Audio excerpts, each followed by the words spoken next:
Jain 2026 intake में UK study visa apply करना है और लो इनिशियल वाली यूनिवर्सिटी फाइंड आउट कर रहे हैं जिसका क्रेडिबिलिटी इंटरव्यू भी ना हो। तो आज की ये वीडियो आपके लिए। Here is Asadullah Khan and I am a career counsellor. इससे पहले भी रिगार्डिंग टू स्टडी अब्रॉड मैं वीडियोस बनाता रहता हूँ, आप मेरी प्रोफाइल विजिट करें, आपको काफ़ी हेल्पफुल वीडियोस मिलेंगी। तो आज मैं जिस यूनिवर्सिटी पे बात करने वाला हूँ, यूनिवर्सिटी का नेम है यूनिवर्सिटी ऑफ हल। इस यूनिवर्सिटी की रैंकिंग की मैं बात करूँ तो यूनिवर्सिटी ऑफ हल जो है ये यूके की एक अच्छे रैंक की यूनिवर्सिटी है। यूनिवर्सिटी ऑफ हल गोल्ड रेटेड यूनिवर्सिटी है इन TEF यानी कि टीचिंग एक्सीलेंस फ्रेमवर्क। इसके अलावा ये यूके की ओल्डेस्ट यूनिवर्सिटी है। ये यूनिवर्सिटी ऑफ हल जो है ये 1927 की एस्टेब्लिश है। इसके अलावा इसकी एम्प्लॉयबिलिटी रेट की मैं बात करूं तो यूनिवर्सिटी का जो एम्प्लॉयबिलिटी रेट है वो 95.3% एम्प्लॉयबिलिटी रेट है। इसका मतलब ये है कि जितने भी स्टूडेंट ग्रेजुएट होते हैं इस यूनिवर्सिटी से वो विद इन 5 to 6 मंथ के अंदर 95.3% स्टूडेंट जो हैं वो नेक्स्ट एक अच्छे लेवल की जॉब हासिल करने में कामयाब हो जाते हैं। इसके अलावा यूनिवर्सिटी की लोकेशन की मैं बात करूं तो यूनिवर्सिटी की जो लोकेशन है वो हल सिटी है, जो कि 2 आवर डिस्टेंस है फ्राम मैनचेस्टर सिटी। इसके अलावा हल सिटी जो है ये यूके का एक मोस्ट अफोर्डेबल सिटी भी है, यानी कि यहाँ पे लिविंग एक्सपेंस जो है वो बहुत कम है, अकोमोडेशन कॉस्ट बहुत कम है। इसके अलावा ये यूके का जो है वो एक हिस्टोरिकल सिटी भी है। इस यूनिवर्सिटी के जो जैन 2026 में कोर्सेज ऑफर हो रहे हैं उसमें MSc बिजनेस मैनेजमेंट का कोर्स है, MSc आर्टिफिशियल इंटेलिजेंस का कोर्स है और MSc एजुकेशन का कोर्स अवेलेबल है। इसके अलावा यूनिवर्सिटी की जो फीस है वो 14,000 to 16,000 पाउंड फीस है और इस पे यूनिवर्सिटी जो है वो 2,000 पाउंड का स्कॉलरशिप ऑफर करती है।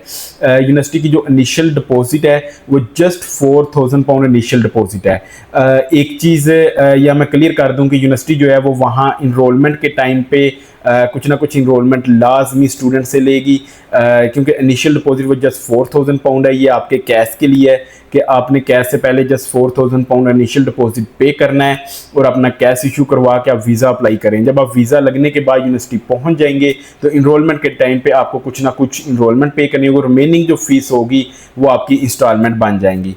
इसके अलावा यूनिवर्सिटी की इंग्लिश लैंग्वेज टेस्ट की मैं बात करूँ तो यूनिवर्सिटी जो है वो IELTS PTE language set online test, Oxford ELLT online test और टोफल ये वाइड रेंज ऑफ टेस्ट जो है वो एक्सेप्ट कर रही है। अब लास्ट में जो है वो इस यूनिवर्सिटी के मैं कुछ मेन पॉइंट पे बात करूं तो यूनिवर्सिटी का जो है वो इनिशियल डिपॉजिट जस्ट 4,000 पाउंड है, मिनिमम सा इनिशियल डिपॉजिट है।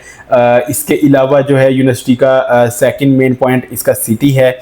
यूनिवर्सिटी जो है वो हल सिटी में इसका कैंपस सिचुएटेड है। हल जो है वो यूके का मोस्ट अफोर्डेबल और हिस्टोरिकल सिटी है। इसके अलावा यूनिवर्सिटी जो है वो कोई भी क्रेडिबिलिटी इंटरव्यू कंडक्ट नहीं कर रही, ना यूनिवर्सिटी एप्लीकेशन के टाइम पे, ना ऑफ़र के टाइम पे और ना कैश के टाइम पे कोई क्रेडिबिलिटी इंटरव्यू कंडक्ट कर रही है। इसके अलावा यूनिवर्सिटी जो है वो कैश के लिए ना बैंक स्टेटमेंट रिक्वायर्ड करती है, ना TB टेस्ट रिक्वायर्ड करते हैं। तो इसका मतलब ये है कि आपने जस्ट जो है जैसे ही आपको अनकंडीशनल रिसीव हो जाता है आपने जस्ट 4,000 पाउंड का इनिशियल डिपॉजिट पे करना है और अपना कैश अप्लाई करके अपना कैश इशू करवा लेना है। इसमें जो है वो आपके 2 बेनिफिट हैं। एक तो टाइम ड्यूरेशन आपका कम होता है, आपने जस्ट अनकंडीशनल ऑफर इशू करवाया, अपना कैश अप्लाई किया और कैश रिसीव हो गया आपको। सेकंड जो है वो बैंक स्टेटमेंट का ड्यूरेशन आपका जो है वो कम होता है। नॉर्मली आपकी जो बैंक स्टेटमेंट होती है वो दूसरी यूनिवर्सिटीज़ में आप 28 डेज़ की बैंक स्टेटमेंट मैच्योर करते हैं, फिर कैश अप्लाई करते हैं और फिर वीज़ा। इसमें आपने जो है वो बैंक स्टेटमेंट अपनी स्टार्ट करनी है और साथ में अपना कैश अप्लाई कर देना। आपकी बैंक स्टेटमेंट मैच्योर होने तक आपको जो है वो कैश रिसीव हो जाएगा और आपने डायरेक्ट अपना वीज़ा फाइल कर देना है। तो अगर आप भी इंटरेस्टेड हैं इस यूनिवर्सिटी में अपनी एप्लीकेशन प्रोसीड करवाने के लिए तो आज ही अपने डॉक्यूमेंट्स शेयर करें। मेरा व्हाट्सअप नंबर मेरी प्रोफाइल में मौजूद है। आज ही अपने डॉक्यूमेंट शेयर करके अपनी एप्लीकेशन प्रोसीड करवाएं।